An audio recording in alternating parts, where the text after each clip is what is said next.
I've always been the quiet one, the reliable one fading into the background like wallpaper in my own family's story. Teaching history in Fort Collins fills my days grading papers, sipping lukewarm coffee, listening to teenagers argue over dates and names. I love the routine the way it holds me steady, but deep down I've wondered if I'm more than just good old Cammy. My parents saw me as their dependable daughter. Dad, with his stern rules, and Mom, soft but distant, always said I kept things together. My younger brother Chase was different, the golden child, a lawyer in Colorado Springs with a smile that won every room. Mom, half Lakota, buried that part of herself.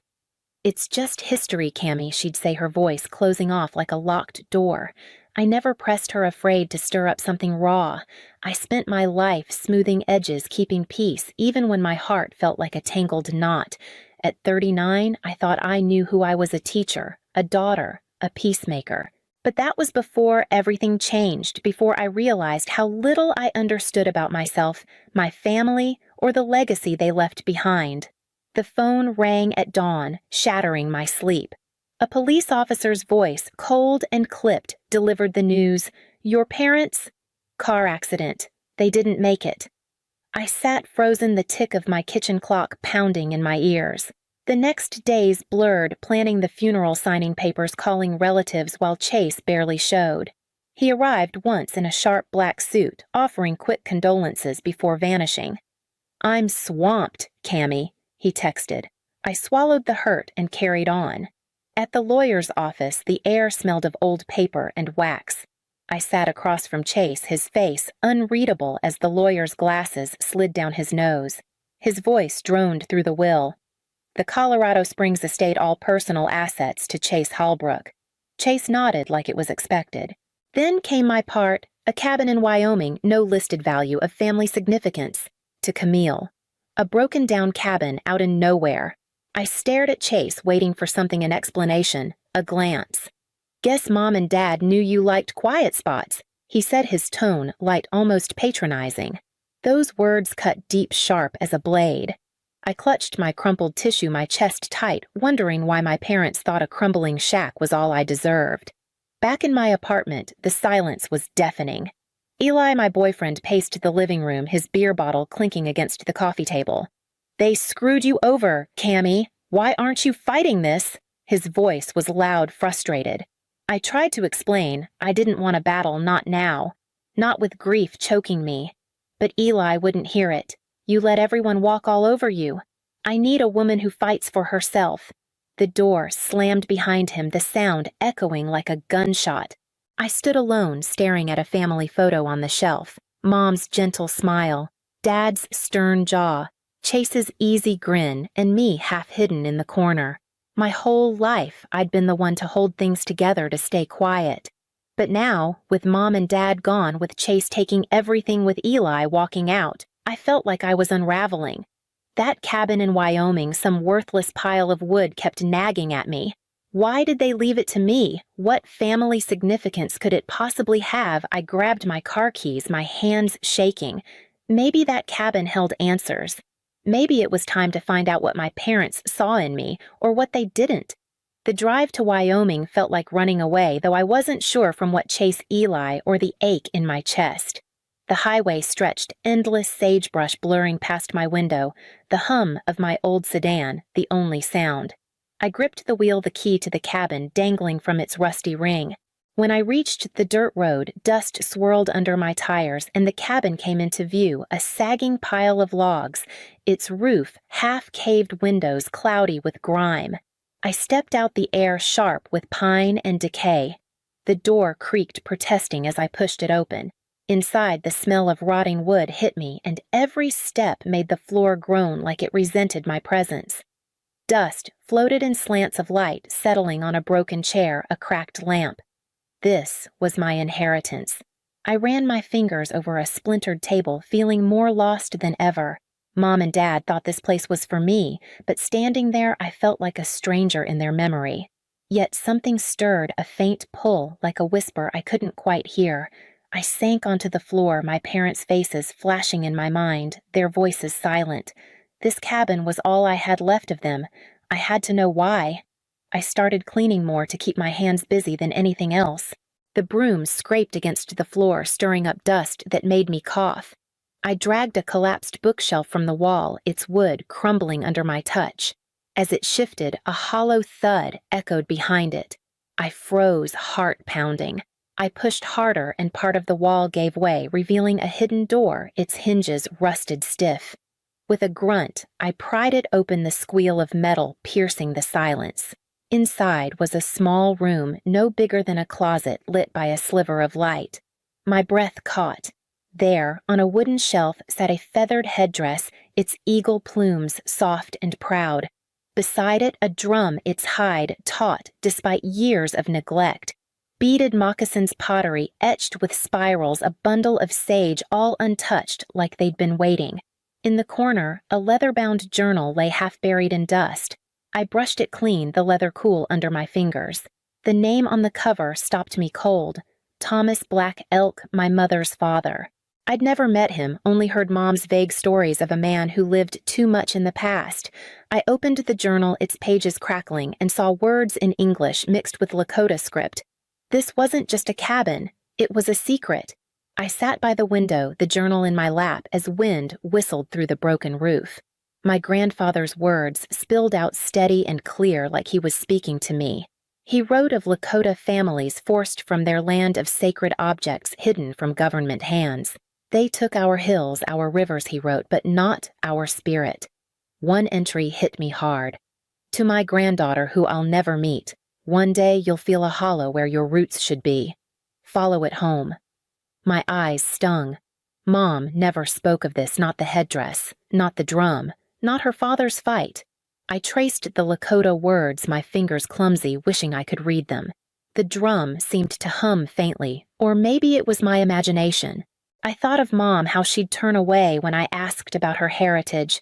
Her voice sharp. Let it go, Cammy. Had she known about this room? Had she hidden it, or had she forgotten? I closed the journal, my hands trembling. For the first time, I felt close to her, to him, to something bigger than myself. This cabin wasn't empty. It held my family's past, a past I was only beginning to understand. The cabin's silence felt heavier after I found the hidden room. I couldn't stop touching the journal, its leather worn soft under my fingers. I needed answers, so I called Dr. Marlene Eagleton, a Lakota historian at the University of Wyoming. Her voice crackled through the phone, warm but sharp, as I described the headdress, the drum, the pottery. She arrived the next day, her silver braid glinting in the sunlight. She stepped into the hidden room, her boots thudding softly on the creaky floor, and gasped. Camille, she set her eyes wide. These are sacred. The beadwork, the eagle feathers, they're not just artifacts, they're our history. She ran her fingers over the drum, its hide, whispering under her touch. She estimated their value, millions maybe, but her voice turned firm. These belong with the Lakota, not in some museum's glass case. I nodded, but my stomach twisted. Millions. I'm a schoolteacher scraping by. That kind of money could change everything. Word spread fast, too fast through the university's network. Reporters called, their voicemails piling up on my phone, each one buzzing like a fly I couldn't swat. I sat by the cabin's broken window, the wind hissing through, and stared at the journal. My grandfather's words echoed. Follow it home. But what was home? I wasn't sure anymore. The crunch of tires on gravel snapped me out of my thoughts. Chase's sleek black SUV pulled up, gleaming against the cabin's decay. He stepped out, his polished shoes absurd on the dirt path, and knocked sharply on the door. I opened it, the hinges squealing, and he flashed his lawyer smile. Cammy heard you found some old junk. His voice was smooth, but it grated. He stepped inside, eyeing the hidden room's entrance. Let's make this easy, he said, leaning against the splintered table. I'll trade you the Colorado estate for this place and whatever's in it. You're a teacher, not a historian. You don't need this. My hands clenched. The estate Mom and Dad's house full of memories was tempting. Chase kept talking, his words sharp as glass. Come on, you're not cut out for this. Let me handle it. I thought of his big house, his easy life, and how he'd always gotten the best of everything. The drum in the hidden room seemed to hum faintly, or maybe it was my pulse. I wanted to scream at him to tell him he didn't understand, but my throat tightened and I just stood there, the floor creaking under me. Chase left with a smirk, his engine roaring as he drove off. I sank to the floor, the journal in my lap, feeling smaller than ever. That night, the cabin felt like it was closing in. I paced, my footsteps echoing on the warped boards. I picked up my phone, my thumb hovering over Eli's number.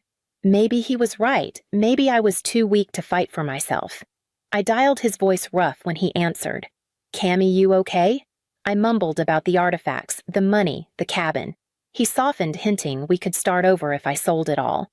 I hung up, my heart racing. Then I found a museum curator's card in my email left from a reporter's tip.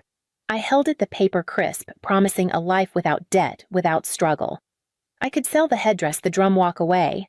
My grandfather's journal lay open on the table, its pages fluttering in the draft. I read an entry during the relocation era he'd refused gold for those same sacred drums. "They're not ours to sell," he wrote.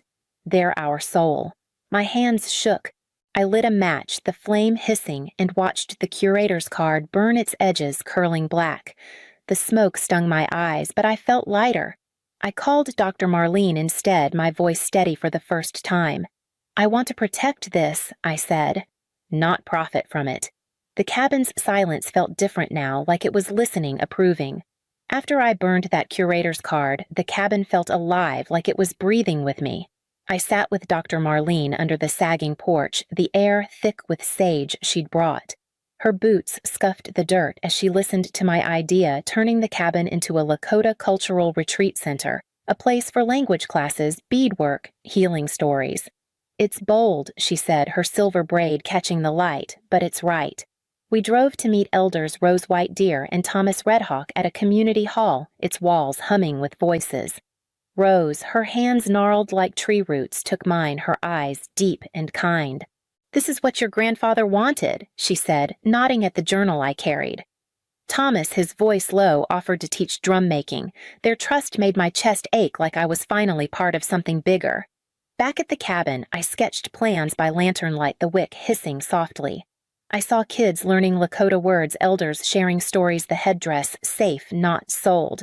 For the first time, I felt Mom's presence, like she was watching, proud. I wasn't just saving the cabin. I was building a home for my people, for myself. Chase didn't let go so easily. A week later, a letter arrived, its crisp envelope slicing my thumb as I tore it open. He was suing for co-ownership, claiming the will was vague, the cabin undervalued when Mom and Dad died. My stomach dropped, the paper crackling in my hands. I heard his voice in my head. "You're not cut out for this." He hired a slick lawyer who called me, his tone oily, suggesting I settle to avoid embarrassment. Chase spread rumors too, whispering to reporters I was unstable, easily swayed. I stood in the cabin, the floor creaking under my pacing feet, doubt creeping in like damp through the walls. I'd always been the quiet one, the one who stepped aside. What if Chase was right? What if I lost everything, my grandfather's legacy, the elders' trust? The drum in the hidden room seemed silent now, its hum gone. I clutched the journal, my fingers tracing its worn edges, but my heart wavered. I was outmatched, just like I'd always been. The wind howled outside, rattling the windows, as if the cabin itself was urging me to fight. The courtroom smelled of polished wood, the judge's gavel tapping like a metronome. I sat at the defendant's table, my hands sweaty, as Chase's lawyer painted me as fragile, unfit to manage valuable property. My lawyer from a Native advocacy group squeezed my arm, her pen scratching notes. I'd brought the journal, its weight steadying me. When my turn came, I stood, my voice trembling at first. I told the court about finding the hidden room, about my grandfather's words. I opened the journal, the pages rustling, and read, "Our soul isn't in land or gold. It's in what we carry forward." My voice grew stronger, filling the room. I spoke of the retreat center, the elders' support, the kids who'd learned their language. Chase stared at the floor, his jaw tight. The judge, her glasses glinting, leaned forward. When she ruled, her gavel cracked sharp. The decedent's intent was clear. Ms. Halbrook has honored that legacy. I exhaled, the room spinning. Outside, the air was crisp, the sky wide. I held the journal to my chest, feeling my grandfather's strength, my mother's quiet love. I'd found my voice, and no one, not chase, not doubt, could take it away. The cabin transformed before my eyes, its broken bones mended by community hands. The Hallbrook Cultural Retreat opened on a crisp spring day, the air alive with laughter and sage smoke. Volunteers had rebuilt the roof, its new shingles gleaming, while the floorboards, sanded smooth, no longer groaned. Inside, Rose-White Deer taught beadwork, her needle clicking as kids threaded red and black beads. Thomas Redhawk's drum-making class filled the air with soft thuds, each beat like a heartbeat. I walked through the scent of cedar strong, watching elders share Lakota stories, their voices weaving history into the present. A young boy practicing hello in Lakota grinned at me, his tongue tripping over the syllables. I clutched my grandfather's journal, its leather warm in my hands, feeling Mom's quiet pride, her half-Lakota heart finally at rest. This wasn't just a cabin anymore. It was a home for our language, our healing, our people. I stood on the porch, the wind gentle now, and looked at the mountains. For years I'd been invisible, but here, surrounded by voices and purpose, I saw myself clearly. This was my legacy, built not from money, but from love. Eli showed up one afternoon, his truck rumbling into the retreat's lot. He leaned against the door, his boots scuffing the gravel, and smiled like nothing had changed. "This place is incredible, Cammy," he said, his voice soft. He hinted at a fresh start, his eyes searching mine. I remembered his words, how he'd wanted a woman who fought. I looked at the cabin, its windows glowing with lamplight, and felt no pull to go back. "Eli," I said, my voice steady, I didn't lose myself. "I found me. You wanted someone else." His smile faded, but he nodded, the gravel crunching as he walked away. I watched his truck disappear, the dust settling. Letting him go felt like shedding an old skin light and final. I turned back to the retreat, the sound of children's laughter spilling out, and knew I was exactly where I belonged. The naming ceremony came at dusk, the sky streaked with pink. A fire crackled in the circle, its sparks dancing upward. Rose-White Deer stood, her shawl rustling, and called me forward. The drumbeat pulsed low and steady as she spoke. "You've returned to us," she said, "we Akathepi, she who returns to the house." The name settled over me like a warm blanket. I faced the crowd, elders, kids, Marlene, and spoke, my voice clear. I thought I was invisible, but I just hadn't been seen by my own eyes. The fire hissed the stars bright above. I felt my grandfather's hand, my mother's smile guiding me home. A young Lakota girl approached me at the retreat, her small hands clutching a drawing. The paper crinkled as she handed it over, a sketch of the cabin under a glowing moon, its windows bright. "My grandma says we can come here to remember," she said, her voice soft but clear. I knelt, the grass cool beneath me, and saw my reflection in her dark eyes. The retreat hummed behind us, voices weaving Lakota words, laughter rising like smoke. I tucked the drawing into my pocket, its edges soft against my fingers. This place, once broken, now held our stories, our future. I wasn't invisible anymore. That night, I sat by the fire, its crackle filling the quiet. I opened my grandfather's journal, the leather warm, and read the final page. "You found the key," he wrote, "not to the door, but to yourself." The words sank deep like roots. The firelight danced on the cabin walls, now strong whole. I saw Mom's smile, felt her half-Lakota heart in mine. I closed the journal, the pages whispering shut. "We Yaka Thipi, she who returns to the house." I was home, carrying my grandfather's legacy, ready for the next daughter to find hers. The envelope sits in my mailbox like a white flag of surrender, except no one's surrendering but me. I stare at the perfect calligraphy of my own handwriting, the names of my parents, Richard and Eleanor Morgan, inscribed with hopeful precision just days ago. Now the envelope bears a new mark. Return to sender. In my father's blocky, authoritative penmanship. No explanation, no apology, just rejection delivered in 5 syllables of black ink. My throat tightens. The April breeze lifts my hair as I stand frozen at the end of my driveway, clutching the unopened wedding invitation. Cars pass, a neighbor waves. I can't move. My phone vibrates in my pocket. I fumble for it, nearly dropping the envelope. "Mom," A coincidence that feels too precise to be accidental. I answer with a steadiness I don't feel. Hi, Mom. Allison. Her voice carries that familiar tone-crisp disapproval wrapped in artificial sweetness. I'm glad I caught you. I wait, fingers pressing into the thick cardstock of the returned invitation. About this wedding invitation we received. She continues. Your father and I need to decline. We're too busy that weekend for this event of yours. Haven't you embarrassed us enough? The world narrows to a pinpoint. Blood rushes in my ears. Embarrassed you? My voice emerges softer than intended. The short engagement. This rush to marry a man you barely know. That green dress you mentioned instead of white. It's all so like you, Allison. Like me. The words hang between usher familiar code for disappointing. Daniel and I have been together for 3 years, Mom. And working together too. It looks desperate, honestly. People talk. I close my eyes, remember Daniel's face when I addressed this very invitation. We sat at our dining room table 2 weeks ago, the stack of cream envelopes before us. His fingers brushed mine as I picked up my parents' invitation. Are you sure they deserve to be there? He asked, his voice gentle but eyes serious. I nodded, throat tight with hope. It's my wedding day, maybe they'll finally see me. Now I stand with the physical proof that they'd rather not. I'm sorry you feel that way, I manage. My shoulders straighten as something shifts inside me, a quiet click of resolve. The invitation stands if you change your mind. We won't. Her words slice clean. Goodbye, Allison. The line goes dead. I stand in my driveway, 33 years old, and still somehow expecting my parents to act like parents. I remember my sister Rebecca's wedding 4 years ago. The lavish celebration at the family estate. My father's toast that brought tears to every eye.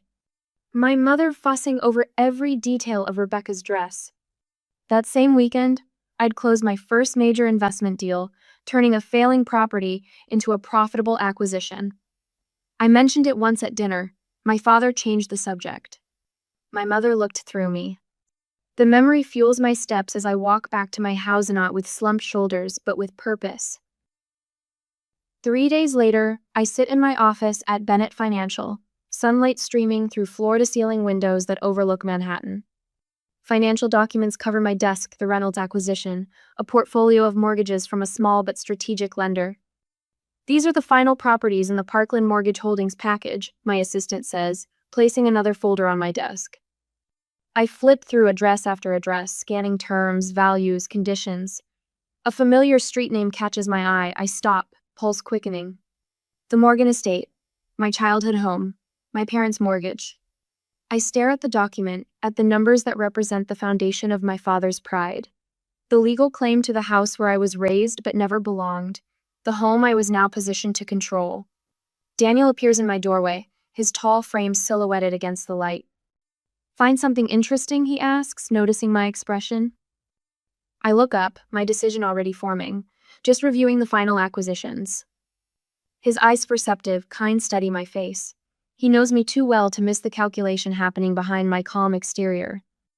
Allison, schedule the wedding as planned. I tell my assistant without breaking eye contact with Daniel. Don't change a thing. My assistant nods and slips away, leaving us alone. Your parents? Daniel asks. They've made their position clear. I close the folder deliberately. So have I. Later that day, the storage boxes mock me from every corner of what was once my childhood bedroom. School memorabilia, old clothes. Things deemed not important enough to display but too inconvenient to discard entirely. Like me, I came to collect the last of my belongings using the key I never returned. The house sits empty, my parents at some charity function in the city. A photo album tumbles from a half-open box. I kneel to pick it up, dust coating my fingers. The Morgan family memories embossed in gold on leather binding. I flip it open. Page after page of family portraits where I stand at the edge, slightly apart. Then my breath catches a holiday photo with a strange gap where I should be. The image crudely altered, my presence literally cut away. Beneath the album lies a bundle of letters, yellowed with age. My father's handwriting on envelopes addressed to distant relatives. I shouldn't read them, I do. Rebecca is thriving at school. William has shown remarkable aptitude. Allison continues to be a challenge. Sometimes I wonder if she's really our daughter at all. The words blur as tears threaten. I blink them back, refusing to cry in this house again. I catch my reflection in the dusty mirror hanging on the wall, the only item they left in this room that bears no evidence of my existence. My eyes, my father's hazel. My chin, my mother's determined angle. This ends now, I whisper to my reflection. And for the first time in my life, I believe it. The next day, the Williams call comes at 7:15 in the morning, always his time, never mine. I balance my phone against my ear while pouring coffee, the rich aroma filling my kitchen as dawn breaks over Manhattan. Sis. His voice holds that particular blend of formality and condescension he reserves just for me. Heard about the wedding, tough break with mom and dad. I set my mug down carefully on the marble counter. Good morning to you too, William. Just wanted to check in. Make sure you're holding up okay. A practiced pause follows the kind that's meant to convey concern, but never quite manages it. Through the window, a delivery truck idles on the street below, its hazard lights pulsing in steady rhythm. I'm fine, I say, the words automatic after 33 years of Morgan family interactions. The wedding plans continue. Bold choice. His chuckle grates against my ear. Though I suppose that's your specialty, always swimming upstream. I close my eyes, counting silently to 3. Did you need something specific, William? Just touching base. Family looking out for family. The irony almost makes me laugh. Almost. Shame about the timing, he continues, voice too casual. Mom and Dad are hosting a family gathering that weekend instead. Nothing fancy, just the usual crowd at the estate. Aunt Margaret, Uncle James, cousins, you know. My coffee grows cold as his words register. I set the mug down with deliberate care, though no one is watching. A family gathering, I repeat. The same weekend as my wedding. A beat of silence. Oh, William's voice shifts, realizing his mistake. Did they not mention that? Probably slipped their minds with everything going on. The lie hangs between us, transparent as glass. Right, I say. Things slip. After hanging up, I stand motionless in my kitchen. The morning sun catches the diamond on my left hand, scattering light across the walls. 3 hours later, I've compiled the evidence. Social media posts from cousins discussing travel arrangements to Greenwich for the Morgan summer reunion. Text messages from a former neighbor who saw the party rental trucks delivering to the estate. The catering order confirmed 6 days after my wedding invitation arrived at their home. Daniel finds me at our dining table, laptop open, documents spread in neat piles. You didn't come to bed last night, he says, resting his hands on my shoulders. I lean back against him, bones aching with fatigue. They're hosting a family event, the same day as our wedding. They planned it after they got our invitation. His fingers tighten slightly, then relax. I feel the careful control in his touch. Your brother called? Couldn't resist letting me know. I gestured toward the screen. I did some digging. Daniel pulls out the chair beside me, scanning the evidence I've gathered. His expression remains neutral, but I catch the slight tightening around his eyes, the tell he gets when negotiating difficult contracts. There's more, I say, sliding a printed email toward him. From my father to his golf buddies. The message is brief, businesslike, regarding questions about my daughter's upcoming marriage to Daniel Bennett. While Bennett Financial appears sound, I cannot speak to the personal choices of a daughter who has always prioritized ambition over family values. Eleanor and I have concerns about the match, but will keep them private out of respect. Daniel reads it twice, his jaw muscles working beneath smooth skin. Ambition over family values, he repeats, voice flat. And this one's from my mother. I push forward another print-outed text message thread with her book club friends. Poor Allison always did chase the wrong things. Daniel seems accomplished enough, but between us, I worry she's more interested in his position than his person. They work together, you know. Started dating right after she joined his company. Draw your own conclusions. Daniel's fingers curl into a fist, then deliberately relax. Gold digger. I translate unnecessarily. That's the narrative they're spinning. Allison. No. I close the laptop with a decisive click. I've spent my entire life trying to earn their approval. Trying to be good enough. I'm done. The silence that follows feels different lighter somehow, as if naming the truth has changed the gravity in the room. Later that afternoon, I meet Sarah at our favorite cafe near Central Park. 25 years of friendship means she knows the Morgan family dynamics better than anyone outside them. They're really not coming? She asks, stirring her tea. They're hosting a competing event instead. My voice sounds steadier than I expected. Sarah's face hardens. That's not just absence, that's sabotage. A busker plays saxophone somewhere nearby, the notes drifting through open windows. I watch pedestrians hurry past, lives in motion. You don't seem surprised, Sarah observes. I'm not.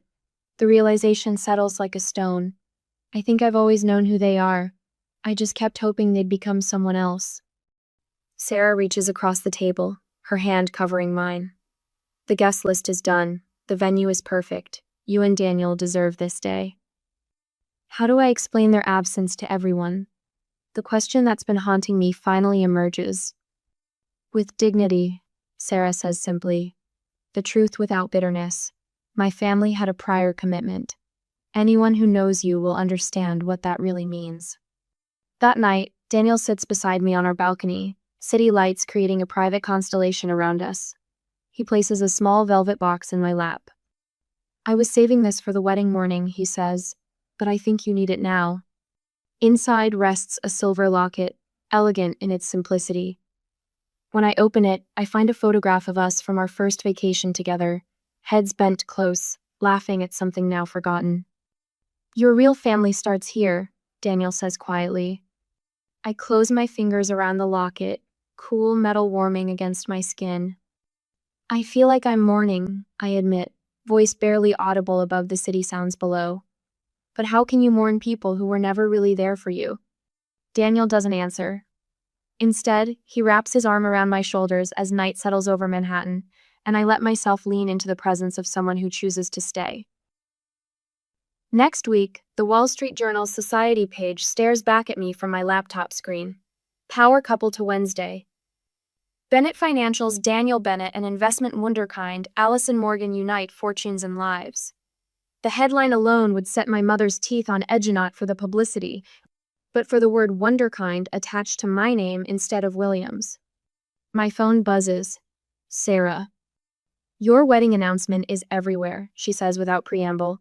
Eleanor must be having kittens. Good. The word comes out sharper than intended. That's not all. Sarah's voice drops to a conspiratorial whisper. Rebecca called me this morning asking if I knew why you were making such a spectacle of yourself. Apparently, Richard and Eleanor are telling everyone you've eloped to avoid family scrutiny. The familiar acid burn of betrayal rises in my throat. They're rewriting history before it even happens. There's more. William's wife let slip that your father made calls to several board members at Bennett Financial. My hand tightens around the phone. Saying what? That you've been emotionally unstable since your divorce. That your relationship with Daniel is problematic. The words hit like individual blows. They're trying to sabotage my career now. One more thing, Sarah hesitates. There are rumors circulating about how you rose so quickly at Morgan Stanley. Ugly rumors. I close my eyes, unsurprised. Let me guess, I slept my way to the top. Your mother's bridge club is quite invested in the theory. After we hang up, I stand at my office window, watching Manhattan shimmer in the April sunshine. The city that nearly broke me. The city where I rebuilt myself. 7 years ago, I stood in a cramped studio apartment with divorce papers in hand and $137 in my checking account. Mark had emptied our joint accounts before disappearing to Vegas. My credit score was in ruins. When I called home, my father answered with 4 cutting words. We told you so. That night, I applied for 14 finance positions, slept 3 hours, then interviewed for 3 of them wearing the only suit I hadn't sold to pay rent. The Morgan Stanley interviewer asked why I had a gap in my resume. I told the truth. He hired me the next day. For 3 years, I arrived at 5 a.m. and left after 10 p.m. I lived on protein bars and coffee. While colleagues went to happy hours, I studied for additional certifications.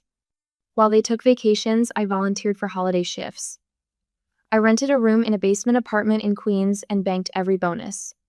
Then came the Westfield acquisition, the deal nobody wanted because the properties seemed worthless.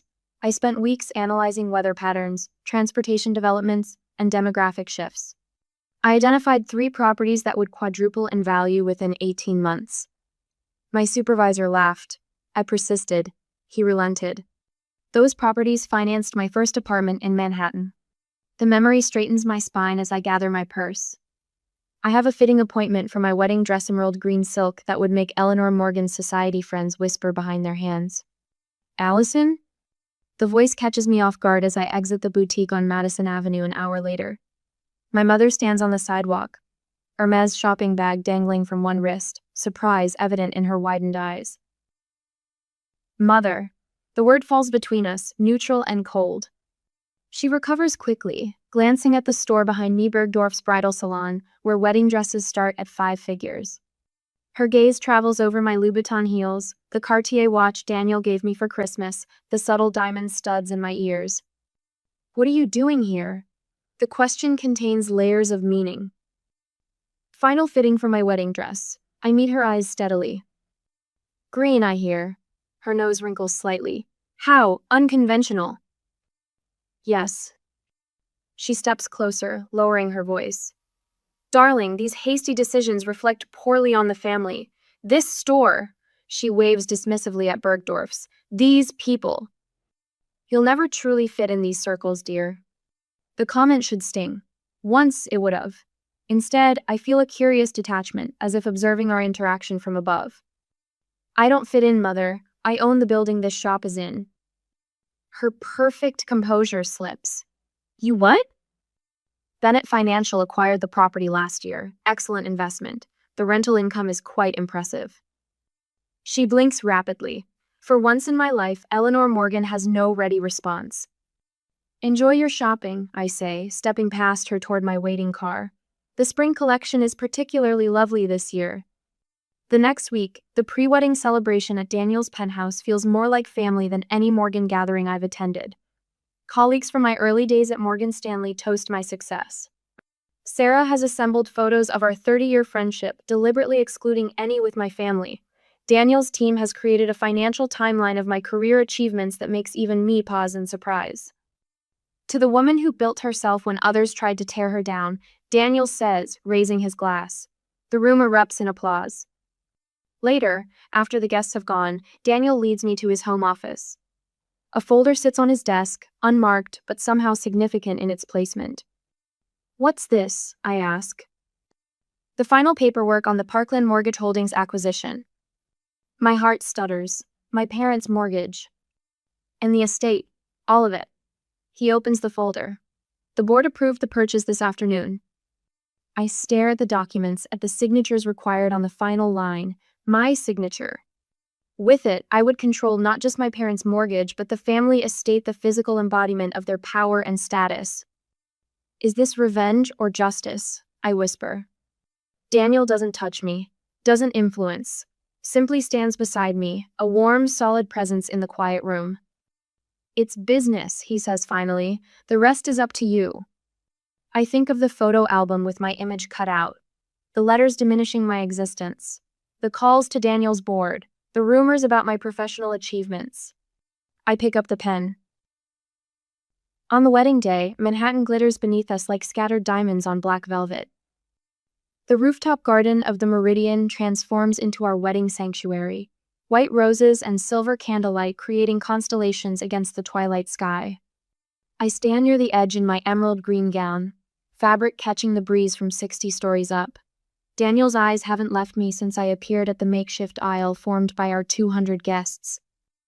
You look absolutely radiant, whispers Caroline, my executive assistant, adjusting my train. Half the room can't stop staring. Only half? I laugh, the sound coming easier than I expected on this day. The champagne flows. Manhattan's financial elite mingle with publishing magnates and real estate developers' connections cultivated through years of shrewd business dealings, not inherited privilege. These people know me through my work, not my family name. I spot Senator Thompson laughing with his wife, the Whittingtons from Coastal Trust, and the Prestons from the museum board, all pillars of my parents' social circle, all accepting my invitation while my own blood family declined. Daniel materializes at my side, champagne flute in hand. "Mrs. Bennet," he says, eyes crinkling at the corners. "Not official for another hour," I remind him, accepting the glass. "Semantics." He nods toward the entrance. "Don't look now, but we have unexpected guests." I turn despite his warning. The world slows to a crawl. My father stands at the entrance in his Brooks Brothers suit, mother clutching his arm in pale blue Chanel. Behind them, William shifts from foot to foot, Rebecca hovering uncertainly beside him. Their faces display identical expressions of calculated casualness, as if their appearance at my wedding isn't the surprise of the decade. "Well," I breathe, "this should be interesting." Daniel's hand finds the small of my back. "Want me to have security escort them out?" I consider it. One word from me and they'd disappear. The power in that realization steadies me. "No," I decide. "Let them stay. It's almost time for your speech anyway." The next hour unfolds like a choreographed dance. My parents work the room, introducing themselves as Allison's family, with practiced warmth that never reached their eyes during my childhood. They insert themselves into conversations with frightening efficiency. Mother compliments my dress with poisoned sweetness. "Green is such a brave choice, darling." The photographer approaches for family photos, and they position themselves front and center as if they'd been invited, as if they belong. Father claps Daniel on the shoulder like they're old friends. "Quite an affair you've put together," he booms.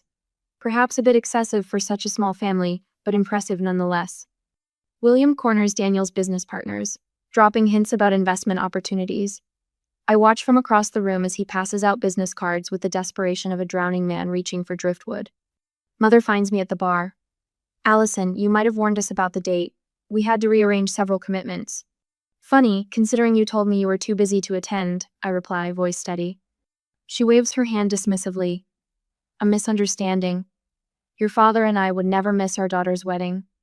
The lie hangs between us, as substantial as the Manhattan skyline. The evening progresses to dinner beneath the stars. Daniel rises for his toast, commanding the room with effortless authority. He speaks of love and partnership, of building something meaningful together. Then his voice shifts subtly. "I want to acknowledge some special guests tonight," he says, glass raised. "Many of you know that Bennett Financial has recently completed acquisition of Parkland Mortgage Holdings." My father's fork freezes halfway to his mouth. "This represents not just a business milestone for us," Daniel continues smoothly, "but a personal one. Expanding our portfolio to include such an established family of properties feels particularly fitting on the day Allison and I join our own families." The whispers start immediately. Financial insiders catch the significance instantly. Parkland holds the mortgages for half of Connecticut's most exclusive properties, including the Morgan family estate. Father's face drains of color. Mother's smile hardens to porcelain. William fumbles for his phone, fingers trembling as he dials his financial advisor. "To new beginnings," Daniel concludes, raising his glass higher. The room echoes with new beginnings. But my parents remain silent, champagne untouched. Father recovers first, pushing back his chair with forced casualness. He intercepts Daniel near the dessert table, one hand gripping my husband's elbow. "We should talk, man to man," I hear him say, voice tight despite the jovial facade. Mother materializes beside me, compliments suddenly flowing like champagne. "The flowers are exquisite, darling, and you've always had such a head for business. We've told everyone how proud we are of your career." Across the room, the Prestons and Whittingtons drift away from my parents' assigned table, suddenly remembering appointments elsewhere. The power shift ripples through the crowd like wind across water. William's voice carries from the terrace, his phone conversation increasingly frantic. "What do you mean we can't liquidate immediately? This is an emergency." I stand at the center of it all, watching their perfectly constructed world begin to fracture. The satisfaction I expected feels hollow, replaced by something cleaner, not revenge, but justice. Not destruction, but balance restored. Daniel returns to my side, sliding his arm around my waist. "Your father wants to discuss business over brunch tomorrow." I lean into his embrace. I bet he does. The night air carries the scent of roses and possibility. The city lights beneath us mirror the stars above. For the first time in my life, I stand exactly where I belong. The next morning, at home, the text message arrives before my coffee cools. "We should talk, darling. Brunch today at the club? Your father and I have always believed in you." I stare at my mother's words, so carefully crafted to sound supportive, so utterly false. Daniel glances over my shoulder, his hand warm against my back. "They're trying to save face," he says. "Or their house." I set my phone down beside my untouched breakfast. Through our apartment windows, Manhattan gleams in morning light. Our wedding was yesterday. My parents showed up uninvited, faces fixed in practiced smiles after they learned half their social circle would attend. I type a response. Bennett Financial, 2 p.m., conference room A. Daniel raises an eyebrow. "You're sure?" I've never been more certain of anything. Later that day, the Bennett Financial building stands 40 stories tall on Park Avenue, glass and steel reaching toward clouds. I arrive early, watching from my office as my parents' town car pulls to the curb. My father exits first, straightening his custom suit before extending his hand to my mother. They pause, gazing upward as if measuring the building against their expectations. My assistant knocks softly. "They're in the lobby, Mrs. Bennett." Mrs. Bennett, the name still new on my lips. Have them escorted to conference room A, offer nothing but water. "Your brother called. He'd like to join them." "No, this meeting is by invitation only." I smooth my emerald silk blouse the same shade as my wedding dress and touch the locket at my throat, armor and talisman. When I enter the conference room 10 minutes later, my parents stand at the floor-to-ceiling windows, their backs straighten at the sound of the door. "Quite the view," my father says, turning with the appraising eye of a man who collects properties like trophies. "Allison," my mother steps forward, arms outstretched for an embrace I don't reciprocate. "The wedding was unique. Thank you for accepting my invitation." I gesture to the table. "Please, sit." Daniel enters with a portfolio under his arm. My father extends his hand, which Daniel shakes briefly before taking his place beside me. The glass table reflects our faces as we settle into silence. "Your brother sends his regrets," my mother says, smoothing an invisible wrinkle from her skirt. "I didn't invite William." My father leans forward. "This family Cold War needs to end, Allison. We've been thinking there are opportunities we could explore together. Keep things in the family." "The Morgan name still carries weight," my mother adds. "We've told the Whitcombs and the Prestons how we helped fund your career." My laugh escapes before I can contain it. "Did you specify which parts you funded? The parts where you diverted my college fund to William?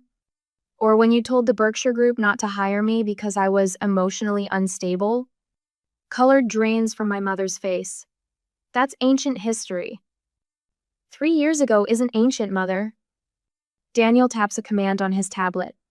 The wall screen illuminates with my parents' mortgage contract. "What is this?" My father's voice sharpens. "Bennett Financial recently acquired Parkland Mortgage Holdings." I let the words hang between us. "Your mortgage was part of the package." My father's fingers dig into the armrests. "You married him to get back at us?" "No," I meet his gaze steadily. "I married Daniel because we share values you never taught me. Respect, honesty, unconditional support." Daniel slides the portfolio toward them. Inside lie documents I've collected for years, recordings of my father dismissing me to business associates, financial records showing the diverted college fund, family trust documents with my name deliberately excluded.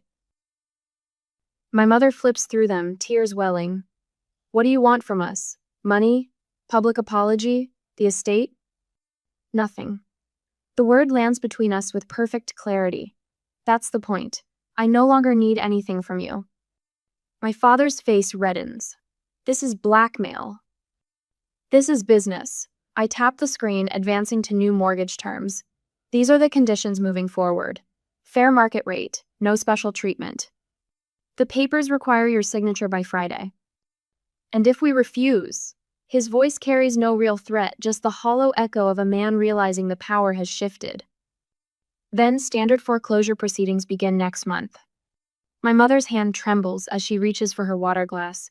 You can't mean to take our home. I don't want your house. I want your attention. I stand, placing both palms on the cool glass surface. Any future relationship between us requires acknowledgement of your behavior. Public and private. No more pretending I was too difficult or too sensitive.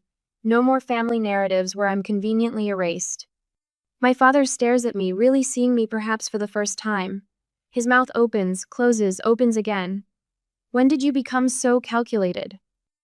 I've always been this person. You just never bothered to notice. I have another meeting. The documents are yours to review. My assistant will show you out. At the door, my mother turns. Will you ever forgive us?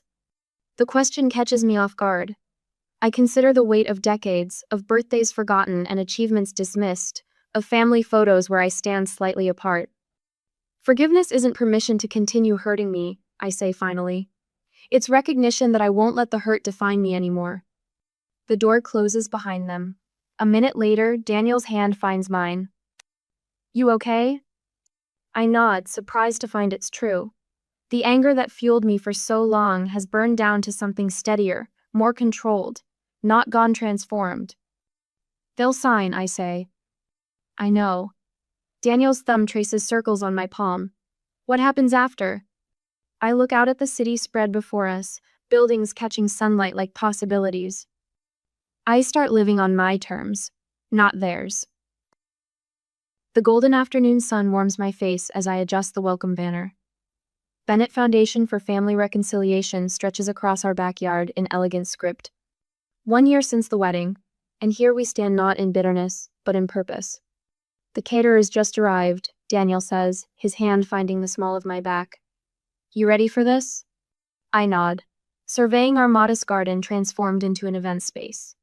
No crystal chandeliers or imported flowers like my parents would have demanded. Just honest warmth and intention. Nervous? He asks. Surprisingly, no. And it's true. The constant knot that once lived between my shoulder blades has finally unraveled. The first guests arrive, young adults with wary eyes and cautious smiles. I recognize that look. I wore it for 33 years. Miss Bennett? A young woman approaches, clutching a folder. Your mentorship program changed my life. After my parents disowned me for studying art instead of law, I didn't know how to move forward. Her words land softly. A year ago, they would have punctured me with shared pain. Now, they fuel my resolve. The afternoon unfolds with stories of broken family bonds and rebuilding. I share financial strategies, but more importantly, tools for emotional independence. When I mention my own journey, nobody flinches with pity. They lean forward with recognition. Later, Daniel finds me refilling water glasses. Mail came, he murmurs, slipping an envelope into my hand. I recognize my mother's handwriting instantly. Unlike my wedding invitation, this envelope bears no rejection stamp. I tuck it into my pocket for later. That night, after guests have gone, I sit on our bedroom floor and open the letter. Allison. Words feel insufficient after years of silence. Your father and I have begun family therapy. The therapist asked why we kept your childhood photos in storage boxes while displaying your siblings' achievements. I had no answer that didn't reveal my own failings. I watched your foundation launch online. You've become everything we never taught you to be. If you're willing, perhaps coffee someday. Mom? No elaborate excuses, no manipulation, just simple acknowledgement and a small opening. Daniel finds me still sitting there, letter in hand. You okay? He asks, joining me on the floor. Better than okay. I fold the letter carefully. They're in therapy. He raises an eyebrow. Do you believe it? Maybe. Maybe not. I rise, pulling him up with me. But it doesn't matter like it used to.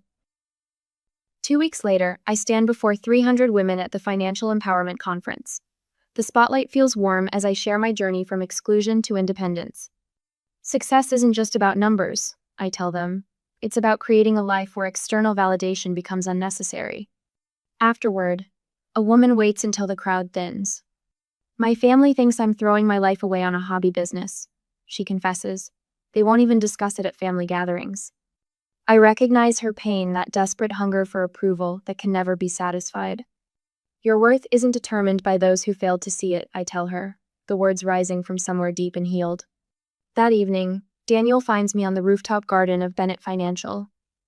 Manhattan glitters below as the sunset paints the sky in layers of amber and rose. Your mother called the office, he says, joining me at the railing. They'd like to meet next month. I breathe in the cooling air.